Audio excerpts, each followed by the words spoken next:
everyone, welcome to the Infinite Campus Gradebook Design Setup Overview video for elementary.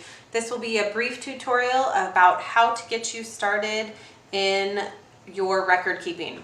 The first thing you want to do is head on over to Instruction and then Gradebook.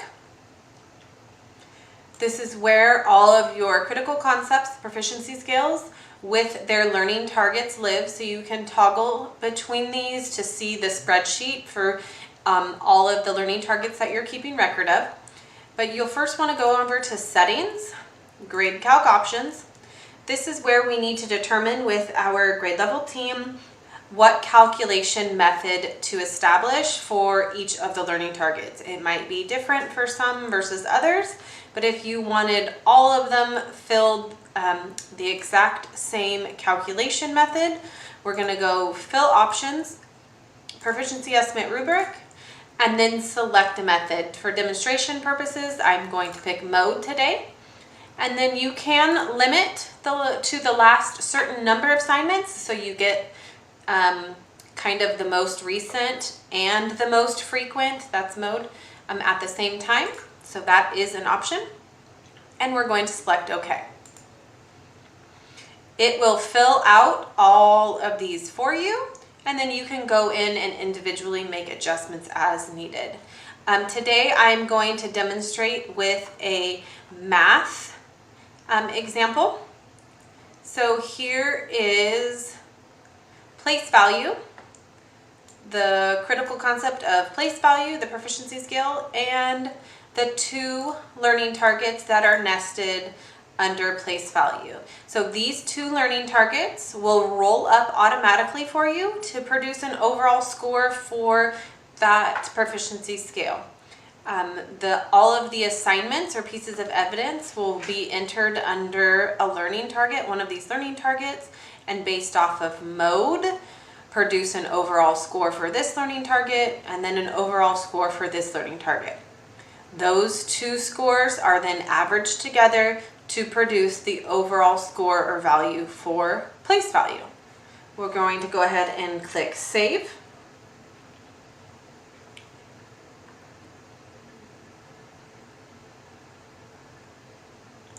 And the next thing you'll want to do is set up your categories. Your categories are just simply another tag, just like a file folder.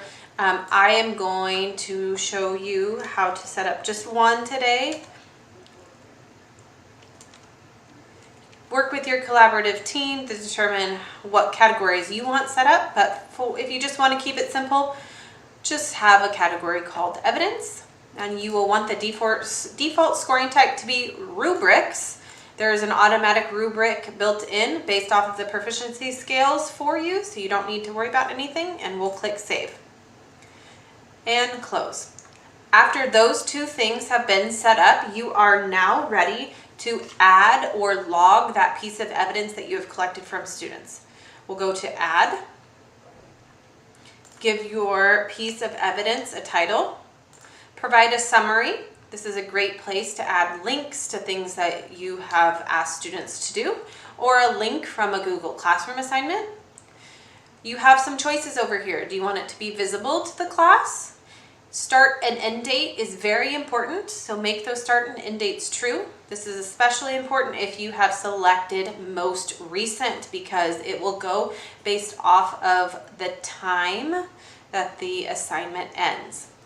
Then decide whether it is for all assigned students, or if you have a piece of evidence for just a handful of students who have participated maybe in a retake or evidence from a small group. So it doesn't have to be assigned to all students when you want to release the scores so they're visible on the student and or parent portal.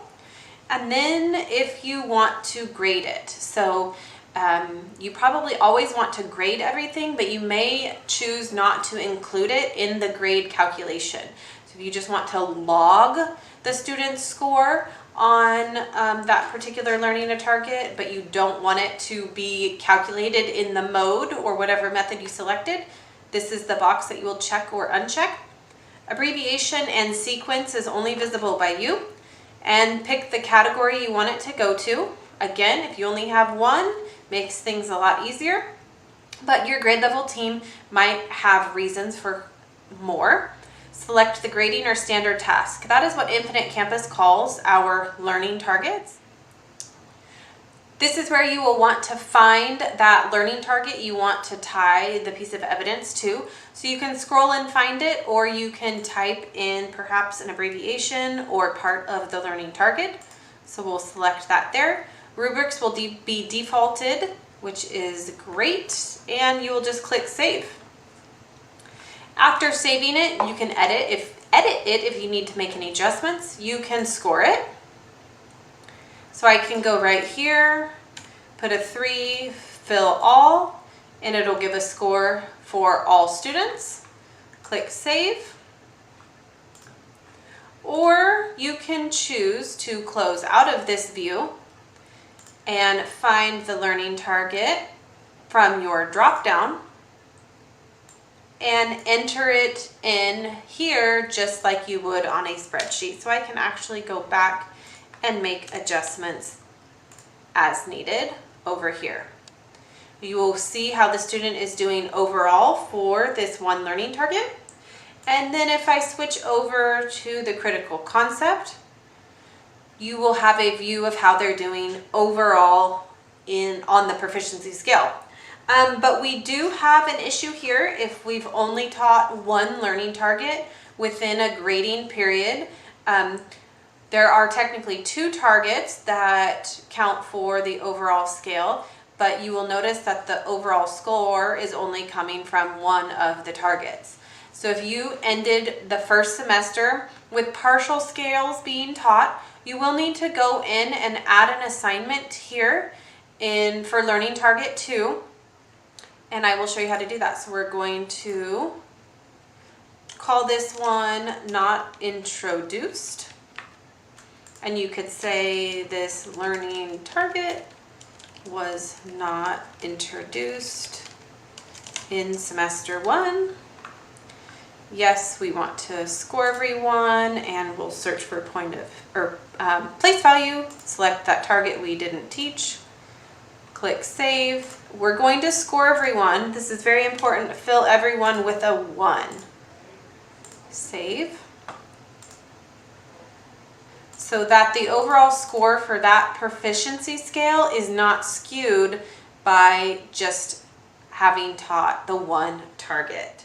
To communicate this better to families, you will want to go into post grades, and under place value, you'll want to fill a comment here that one of 2 targets were taught, or scale was only partially taught. However you want to word that, you'll go up to fill comment here, so you can fill that one comment for every single student in the class to communicate to families that your child may have a lower score simply because it has not been taught yet. Please reach out if you have any questions, but this is how you can get started with record keeping in Infinite Campus for Elementary. Thanks for watching.